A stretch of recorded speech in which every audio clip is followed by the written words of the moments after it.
Why am I a big fan of the minimal viable product? Hello, YouTube. I'm Dr. Dave Maslock talking to you about reciprocity.com. The E is spelled with a 3. I wanted to actually talk to you about what is a minimal viable product and why I'm actually a really big fan of that. A minimal viable product is usually some sort of website that solves a customer's need sort of satisfactory or to the minimal amount of that you possibly can. So there used to be this sort of view or this mindset, and there still is, that you should go out and invest a lot in a particular idea, in a particular startup idea or a new innovation before you actually go and do anything. So there's initial very, very high startup cost at the beginning. And the idea is to take this startup cost, right, this very large startup cost, and reduce it as much as possible such that it's solving just the basic problem that a customer or potential customer, not necessarily a customer, has, and then to throw it out into the environment and just see what happens and sort of explore what happens. So the goal with the minimal viable product is to uh, reduce all of the sort of development and marketing costs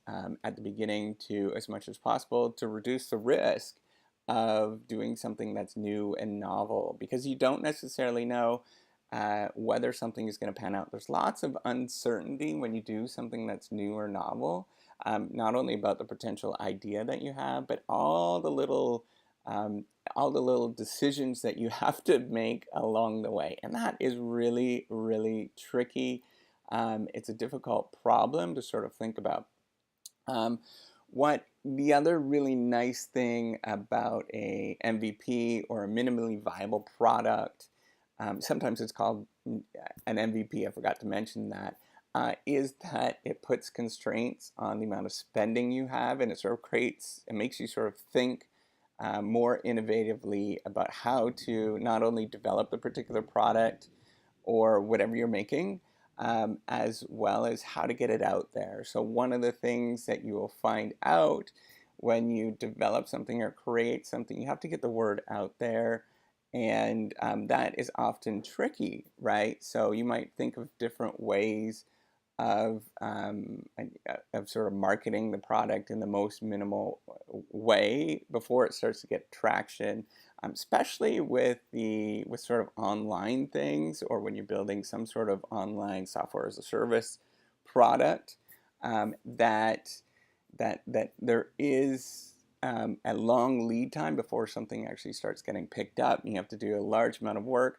Often when you're thinking about um, doing sort of marketing efforts, for example, online, you might want to think about sort of building a website for a number or a blog for a number of years, just so it starts picking up and getting a large amount of traffic. Or maybe not a number of years if you're you can't do that, but just building a large number of pages and a large amount of written text about what you're going to do on the MVP, as well as what you expect to do, and all of those different sort of functional things that you're thinking about, in order to get the search engines, for example, to start crawling it and it start picking up into all of the search engines. So you can see that's actually what I'm doing with the product that I'm producing with reciprocity.com. I'm actually a professor of innovation and entrepreneurship at a large state institution in Florida. And if you're following along right now, thank you so much. That's great that you're following along. Um, and what I'm trying to do is actually create something where I could start investing using some of the funds eventually, to not only solve a potential problem that I have. So it's a sharing economy sort of proofreading model that this is a potential problem that I had, was trying to figure out where to actually find proofreaders or people to edit my work, for example. And so I created this application, and I'm trying to get more people on that because the other thing that happens with a product that most people forget, or most people actually are, I think, surprisingly unaware of, is that there are network effects that you need to take account of. And when you have network effects, particularly things that are online, you get what are called increasing returns of scale. So this is the idea that the more that you produce of something, the larger it is, the sort of more production volume you have, the better it gets, right? So the more users you have on a particular system, the better it gets, and that takes a large time to build. That sort of installed base. It takes a very long time to build, unless you're exceptionally lucky. And there are cases where that happens, where people are exceptionally lucky, but often it is a long road that might take that might take a few years. For example, building something. If you look at a lot of bloggers, for instance, they don't get a lot of audience until a year, 2 years in, maybe even longer.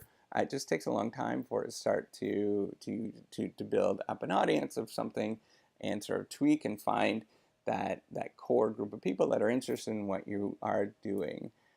So that's why I'm a really big fan of the MVP. I'm doing things that are very low cost and easy to do, and just putting yourself out there. So for example, if you go into reciprocity.com, the functionality is very basic, it's there, but there's a lot that can be done and should be done. But it reduces the amount of cost that I've spent on this, as well as it starts to get people to think about what is the potential you could do with something like that. And it sort of keeps you in check. It keeps your budget in check. So this is a form I mentioned in the previous video. You could check it out. I'll probably put it in the link in the description. This form is sort of capital rationing of investments that you have. It's a great idea to do because it makes you think a little bit better. So that's it. Oh, actually, the other thing I wanted to point out, sorry, if you're following along still, thanks. The other thing I wanted to point out is that there is some downside with an MVP, a minimal viable product, in that people that don't get this and get the idea of doing something very basic, they're going to see your product and what you're doing is kind of, maybe it's a waste of time, maybe it's junky, it's low quality, things like that. And when that happens, you might get a certain group of people that never return. Well, that is the price to pay. And what you actually should do to sort of minimize these shortfalls of or this particular problem is to try to build a community along the way.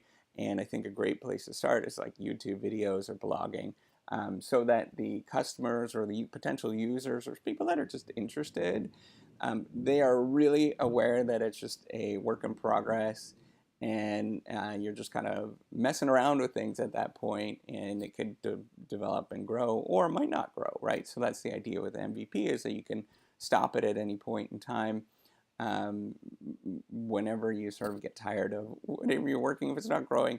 But that's not what I'm going to do here. I'm going to continue to push this out because I know it takes a long time, and my wife and I are very eager and excited to continue to invest in this in the long haul. I think it's something that's very awesome. So with that, I wanted to say thank you so much for following along. If you like these videos, please do subscribe to the YouTube channel. For those of you who are already subscribed, you are cool. You're amazing. And with that, have a good day and take care. Bye.